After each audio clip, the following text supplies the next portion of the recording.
여러분 안녕하십니까. 검찰이 윤석열 대통령에 대한 구속기간 연장을 법원에 다시 신청했습니다. 이르면 오늘 밤 결과가 나올 것으로 보이는데요. 구속이 더 연장되지 않는다면 검찰은 내일 윤 대통령을 기소해 재판에 넘길 것으로 보입니다. 취재기자 연결해 지금 상황 알아보겠습니다. 구나영 기자, 재신청 결과는 아직 안 나왔습니까? 네, 아직 결과는 나오지 않았습니다. 이미 한 차례 불허한 것을 다시 심사하는 만큼 법원도 고심하는 걸로 보입니다. 서울중앙지법은 어젯밤 10시쯤 윤석열 대통령의 구속기간 연장을 불허하면서 공수처법 입법 취지를 사유로 들었습니다. 공수처가 수사를 끝낸 사건을 넘겨받은 검찰이 보완 수사를 할 수 있는 명시적인 법적 근거가 없다는 겁니다.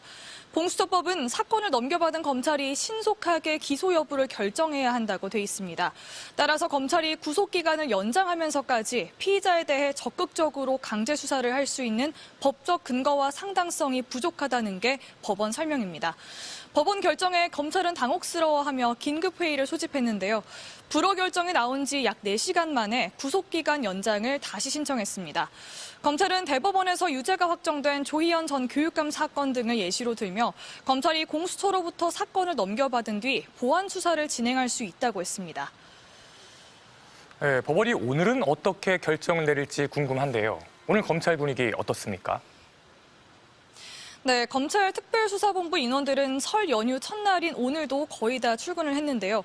재신청 결과를 기다리면서도 이 불허 상황을 대비해 공소장 작성에 들어간 걸로 알려졌습니다. 윤 대통령의 구속 기한은 당장 모레인 27일 월요일입니다. 법원이 연장 신청을 받아들이면 구속 기한이 다음 달 6일까지 늘어나지만 그렇지 않으면 검찰은 내일이나 모레 윤 대통령을 기소할 걸로 보입니다. 당초 검찰이 오늘 윤 대통령 조사를 시도할 수 있다는 관측도 있었지만 윤 대통령 측은 요청이 없었다고 했습니다. 대신 윤 대통령 변호인단은 오후에 기자회견을 열고 공수처가 위법 수사를 했다고 또 억지 주장을 부리며 검찰이 공수처 수사를 이어받지 말고 즉시 대통령을 석방해야 한다고 했는데요. 이에 대해 야당은 공수처와 검찰, 법원, 헌법재판소까지 다 부정하면서 법치를 운운하고 적법 절차를 따진다고 비판했습니다. 지금까지 서울중앙지검에서 전해드렸습니다.